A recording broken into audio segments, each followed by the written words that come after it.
জয় শ্রী মহাকাল।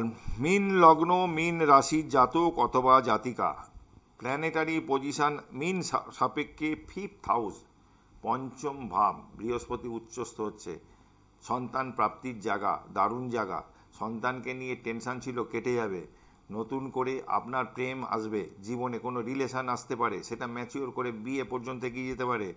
নবম ভাব দৃষ্টি দিচ্ছে বৃহস্পতি, ভাগ্যস্থান, মানে আপনি ধর্মীয় স্থানে তীর্থ করতে পারেন, উচ্চ বিদ্যার জন্য দৌড়তে পারেন, চেষ্টা করতে পারেন। সব মিলিয়ে একটা দারুণ 11th হাউসের দৃষ্টি, লাইফে সাকসেসের দৃষ্টি। আপনার শনি সাড়ে সাতির যে এফেক্টটা চলছিল, কিছুটা হলেও আপনার যেন মনে হবে একটু রিলিফ পেলাম।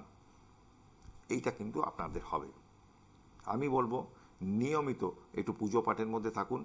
বাড়িতে কর্পূর জলে ফেলে একটু স্নান করুন, গুঁড়ো কর্পূর জলে ফেলুন, স্নান করুন, সূর্য প্রণাম করুন, ওং নমো ভগবতে শ্রী সূর্যায় নমঃ। আর শনিদেবের এই হনুমান চালিসা পাঠ করুন, পুজো করুন হনুমানজির। এগুলো নিয়মিত করুন। ভালো থাকবেন। জয় মা তারা, জয় জয় তারা।